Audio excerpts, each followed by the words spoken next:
Selamat petang, salam sejahtera. Terima kasih karena bersama dengan saya di Nazilin Unity Channel. Saudara-saudara sekalian, ini ulasan yang paling Anda tunggu-tunggu dan ini adalah ulasan yang paling Anda mahukan.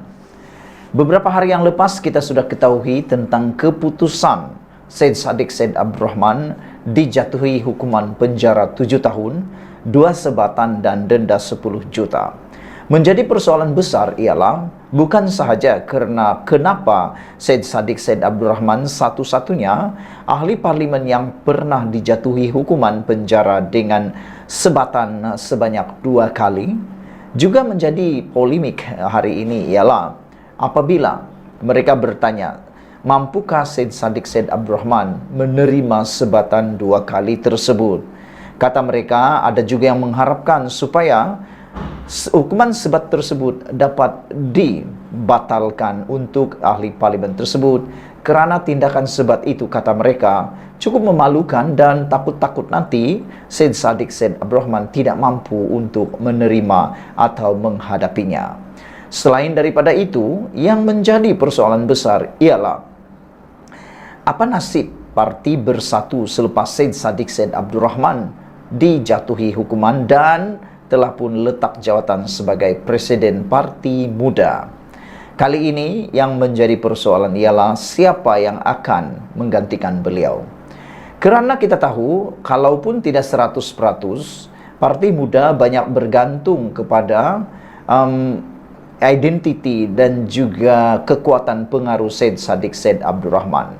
Makna kata, tanpa Syed Saddiq Said Abdurrahman, Parti Muda adalah parti yang tidak akan boleh hidup ataupun sudah mati di tengah jalan.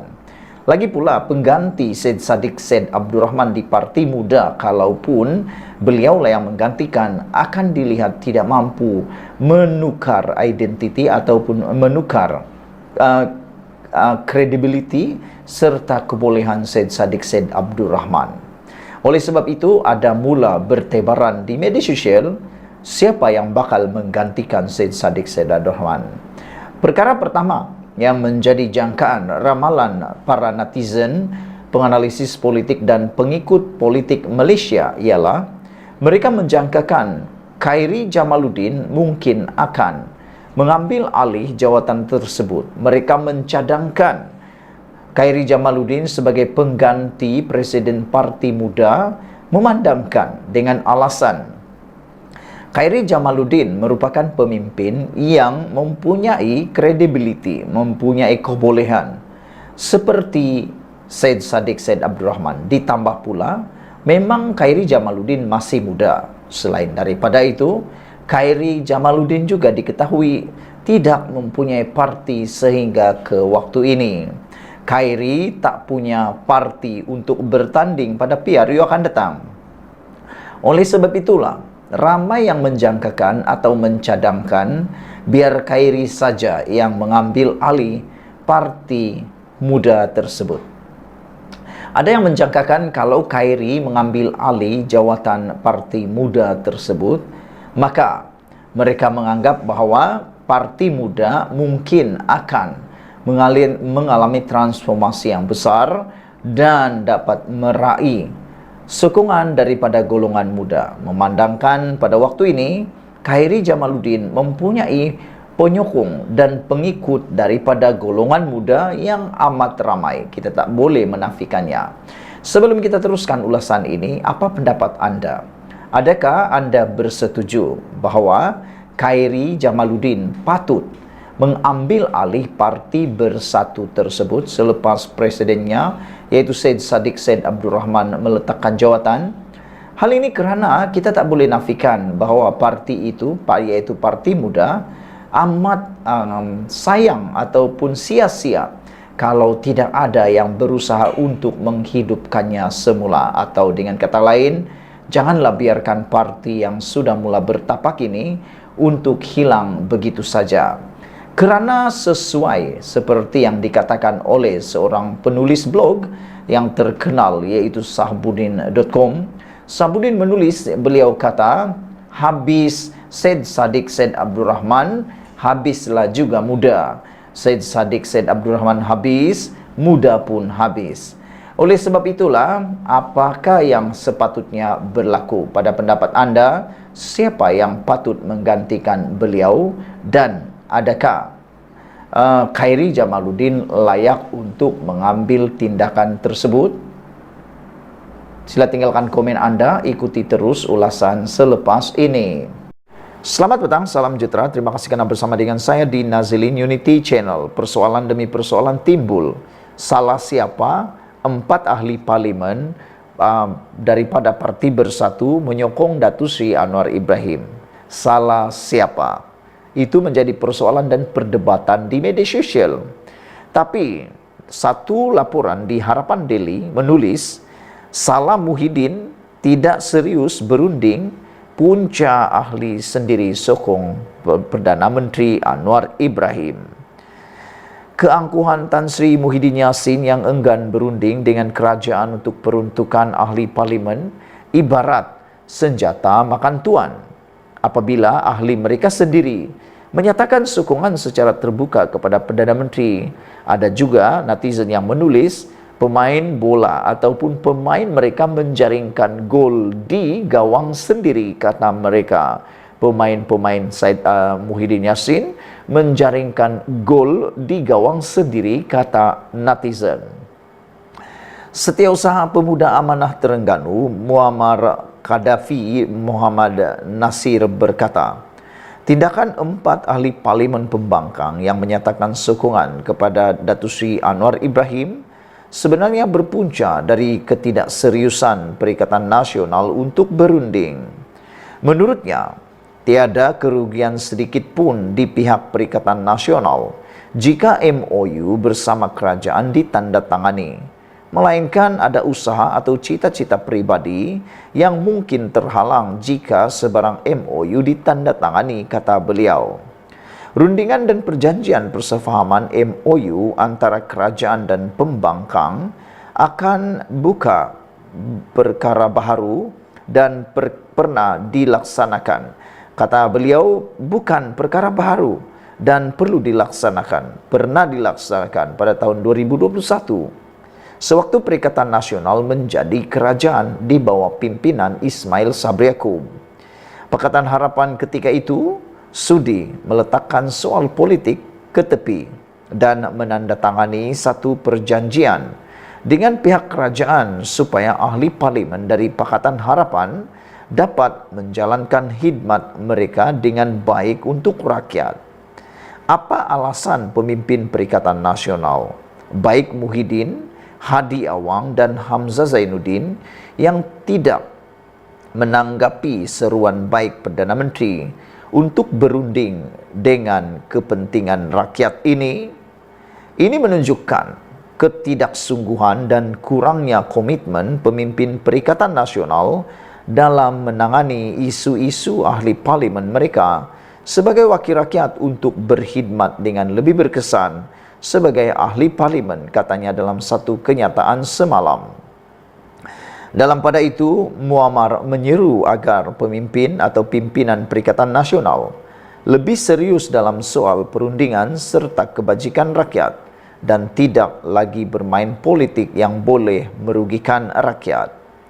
Peruntukan kepada pembangkang tertangguh lama disebabkan sikap Perikatan Nasional sendiri yang tidak pernah memulakan rundingan dengan kerajaan, sebaliknya terus mencari gaduh. Perdana Menteri sebelum ini menasihatkan pembangkang agar tidak angkuh dan sombong sekiranya mahukan peruntukan untuk wakil rakyat. Setakat ini, 4 ahli bersatu yang menyatakan sokongan kepada ahli parlimen Perdana Menteri Anwar Ibrahim ialah ahli parlimen Jeli, ahli parlimen Gua Musang, ahli parlimen Kuala Kangsar dan ahli parlimen Labuan. Sekian dulu untuk kali ini. Jangan lupa tinggalkan komen anda, tekan butang subscribe. Malaysia kita punya, kita juga sama-sama cintai Malaysiaku. Bye-bye. Selamat petang, salam sejahtera. Terima kasih kerana bersama dengan saya di Nazilin Unity Channel. Persoalan besar timbul hari ini. Parti Muda dibubarkan, Parti Muda sudah mati, itu persoalannya. Apa pendapat kamu pula? Sebelum saya berikan jawapan yang malam ini, jangan lupa tinggalkan komen kamu. Apakah Anda juga memikirkan benda yang sama? Yaitu Parti Muda bakal akan lenyap untuk selama-lamanya? Syed Saddiq habis, Muda pun habis. Itu tulisan daripada Saifuddin. Ahli Parlimen Muar Syed Saddiq Said Abdul Rahman semalam dihukum 7 tahun penjara, 2 sebatan rotan dan denda RM 10 juta selepas Mahkamah Tinggi Kuala Lumpur mendapatinya bersalah atas 4 pertuduhan pecah amanah, salah guna harta dan penggubalan wang haram melibatkan Dana Pemuda Bersatu Armada berjumlah 1,12 juta ringgit Malaysia. Jika gagal membayar denda 10 juta yang dikenakan itu, Syed Saddiq akan dihukum penjara 4 tahun lagi sebagai gantinya. Mahkamah membenarkan semua hukuman ditangguhkan, sementara rayuannya didengar di Mahkamah Rayuan. Meskipun sudah ramai ahli politik di negara ini dihukum kerana kesalahan rasuah dan pecah amanah, tetapi Syed Saddiq Said Abdul Rahman mencipta sejarah sebagai ahli parlimen pertama dihukum sebat. Jika sebelum ini beliau mencipta sejarah sebagai pemimpin termuda dilantik sebagai menteri penuh, kini satu lagi sejarah dicipta oleh Syed Saddiq Said Abdul Rahman. Seiring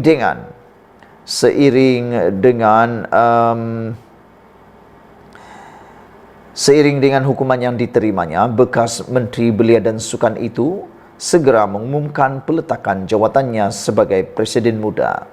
Tindakan Syed Saddiq Said Abdul Rahman itu sekurang-kurangnya harus diberi pujian kerana beliau tidak menjadikannya sebagai kedudukannya sebagai ketua parti untuk perisai bagi dirinya daripada disabitkan bersalah yang diputuskan mahkamah terhadapnya.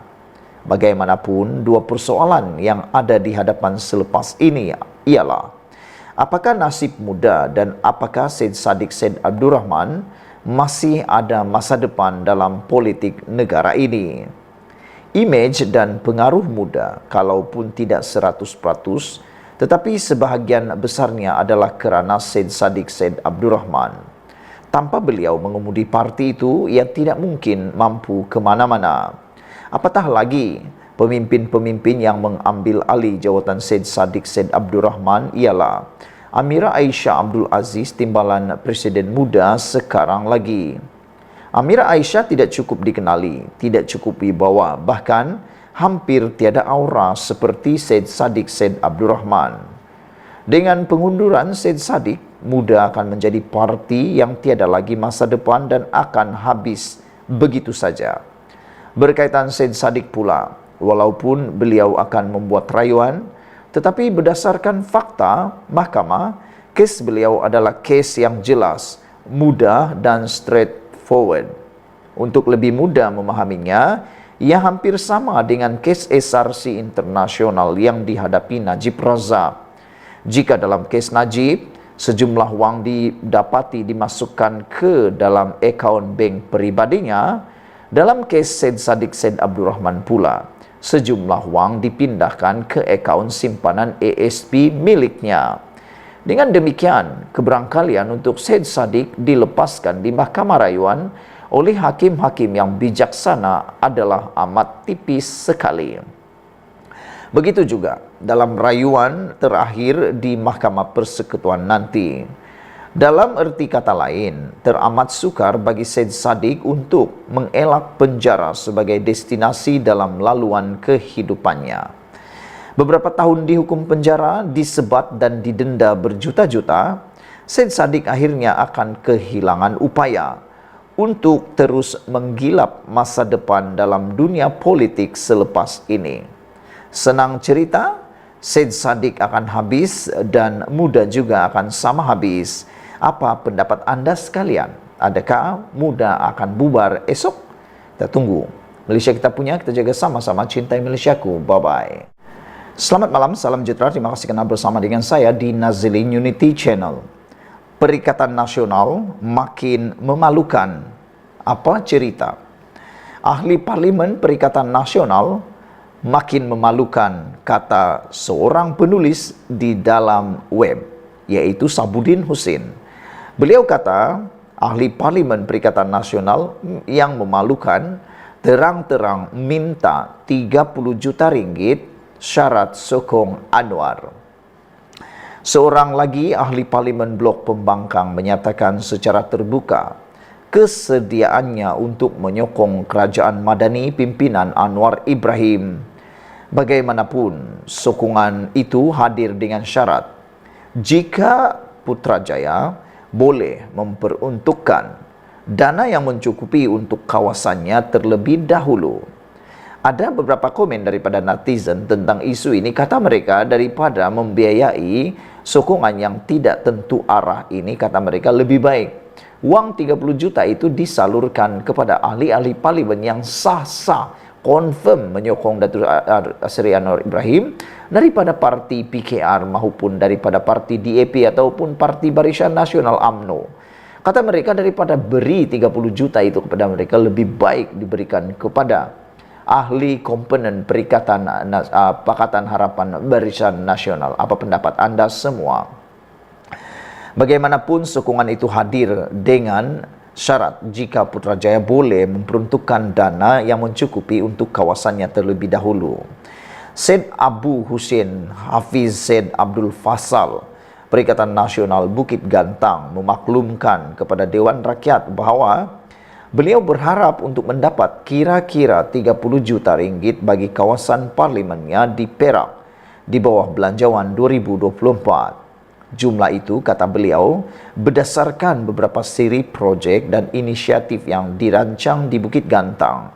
Antaranya cadangan menaik taraf pusat Giat Mara, membaiki 35 tadika kemas dan pemasangan lampu jalan di kampung-kampung. Saya dengan ikhlas menyampaikan suara pengundi dan penduduk Bukit Gantang kepada Menteri Kemajuan Luar Bandar dan Wilayah, yaitu Ahmad Zahid Hamidi, kata beliau. Dengan hati yang ikhlas, kalau diluluskan RM30 juta ini, saya juga tak melihat sejauh mana kerajaan madani ini adil dalam memberikan peruntukan, kata beliau. Pada pendapat netizen juga, ini kelihatan sebagai satu jerat kepada Anwar Ibrahim.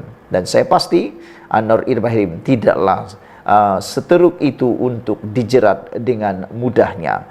Anwar punya pemikiran yang lebih tajam daripada apa yang pernah anda sangkakan. Dalam Dewan yang mulia ini, kata beliau, saya mohon jika saya dapat peruntukan untuk membangunkan kawasan saya akan berikan sokongan kepada kerajaan madani, katanya. Daripada sokong beliau, daripada beri uang kepada ahli parlimen ini, lebih baik salurkan kepada ahli parlimen yang sudah berada di dalam blok kerajaan. Saudara-saudara sekalian, Syed Abu Hussein membuat kenyataan itu ketika membahaskan rang Undang-Undang Belanjawan 2024 di peringkat jawatan kuasa Kementerian Kemajuan Luar Bandar dan Wilayah. Menteri Kemajuan Luar Bandar dan Wilayah ialah Ahmad Zahid Hamidi yang juga timbalan Perdana Menteri. Kenyataan beliau itu dikatakan mengejutkan beberapa ahli parlimen dari kedua-dua blok.